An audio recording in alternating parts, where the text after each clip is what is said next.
નમસ્કાર YouTube family, સ્વાગત છે આપનું આપણી આ યુટ્યુબ ચેનલ ભાવેશ મકવાણા ન્યૂઝમાં. તો મિત્રો, સૌથી પહેલાં બધાને જય શ્રી કૃષ્ણ, જય માતાજી, હર હર મહાદેવ. તો મિત્રો, પેન્શનરો અને સરકારી કર્મચારીઓની નિવૃત્તિ વયને લઈને સૌથી મોટા ચોંકાવનારા સમાચાર અત્યારે સામે આવી રહ્યા છે. તો મિત્રો, થોડો સમય કાઢીને વિડીયો જોઈ લેજો, કારણ કે વિડીયો તમારા માટે ખૂબ જ અગત્યનો રહેવાનો છે. તો વિડીયો શરૂ કરતાં પહેલાં આપને એક દિલથી પણ નમ્ર વિનંતી કે જો હજી સુધી આપણી આ ચેનલ તમે સબસ્ક્રાઇબ ન કરી હોય તો રોજે રોજ આવી જ માહિતી મેળવવા માટે આપણી આ ચેનલ પણ સબસ્ક્રાઇબ કરી લેજો મિત્રો. તો શરૂ કરીએ આજનો વિડીયો. નિવૃત્તિ વય વધારો. સરકારી કર્મચારીઓ માટે બહુ પ્રતીક્ષિત સમાચાર જાહેર થયા છે.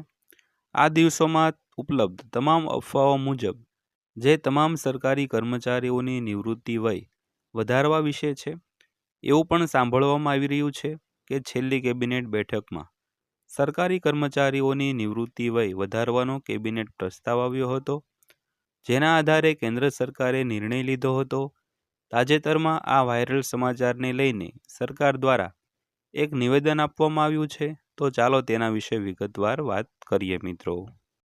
તો સરકારે શું કહ્યું તેની વાત કરીએ તો તાજેતરમાં સંસદની શિયાળુ બેઠકમાં તાજેતરના સત્રમાં સરકારી કર્મચારીઓની નિવૃત્તિ વય વધારવા અંગે સંસદમાં આ એક પ્રકારનો પ્રસ્તાવ આવ્યો હતો, જેના પર કેન્દ્ર સરકાર તરફથી લેખિતમાં જવાબ આપવામાં આવ્યો હતો કે કેન્દ્ર સરકારના તમામ કર્મચારીઓની નિવૃત્તિ વય વધારવા અંગે હાલમાં કોઈ વિચારણા કરવામાં આવી નથી.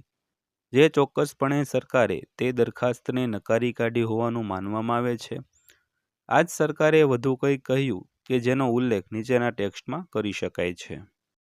તો ખાલી પડેલી જગ્યાઓ સમયાંતરે ભરવી જોઈએ. તાજેતરમાં સરકારે નિવેદન આપ્યું હતું કે સરકારી કામકાજને ધ્યાનમાં રાખીને યુવાનોને નોકરીની તકોમાં સ્થાન આપવામાં આવશે.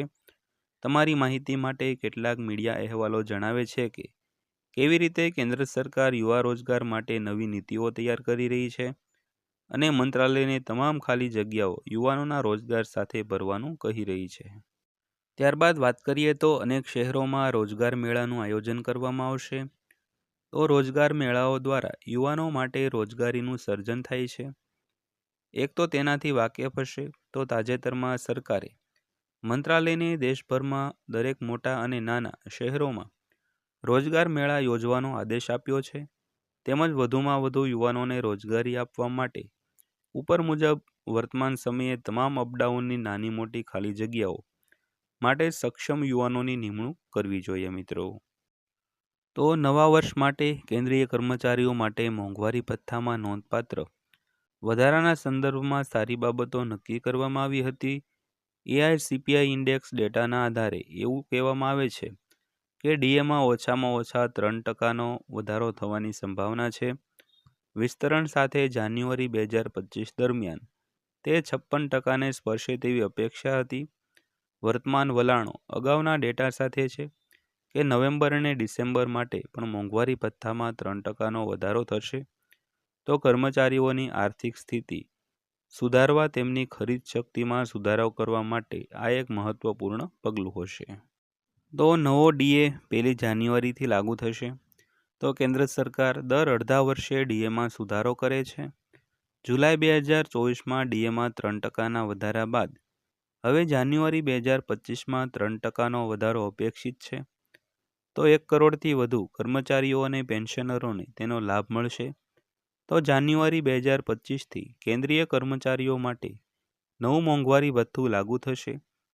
જો કે માર્ચ 2025માં તેની જાહેરાત થવાની અપેક્ષા છે. થશે. તો સામાન્ય રીતે આ માર્ચમાં હોળીની આસપાસ હોય છે જ્યારે સરકાર તેની જાહેરાત કરે છે. તો પગાર કેટલો વધશે તેની વાત કરીએ તો 7મા પગાર પંચના પે ગ્રેડ હેઠળ ઓછામાં ઓછા મૂળભૂત પગાર ધરાવતા કર્મચારીઓને વધારો આપવામાં આવ્યો છે. કેટલી શક્ય ₹6,480 વાર્ષિક. એક વિચાર આપવા માટે, જો મૂળભૂત પગાર 18,000 અને ડીએ 56% છે તો તેની ગણતરી આ રીતે થાય છે. તો જાન્યુઆરી 2025થી ડીએ ₹18,000 ગુણ્યા 56% બરાબર 10,080 મહિને. ત્યારબાદ જુલાઈ 2024થી ડીએ ₹18,000 ગુણ્યા 53% એટલે 9,540 રૂપિયા પ્રતિ મહિનો. તો 3%ના વધારા સાથે તફાવતની વાત કરીએ તો દર મહિને 540 રૂપિયા વધારાનો ડીએ મળશે મિત્રો. તો મિત્રો આ હતી આજની માહિતી પસંદ આવી હોય તો વિડીયોને લાઇક કરજો અને રોજે રોજ આવી જ માહિતી મેળવવા માટે આપણી આ ચેનલ પણ સબસ્ક્રાઈબ કરી લેજો. તો ફરીવાર પાછા મળીશું એક નવા વિડીયો સાથે, નવી માહિતી સાથે. ત્યાં સુધી સૌને જય હિન્દ, વંદે માતરમ.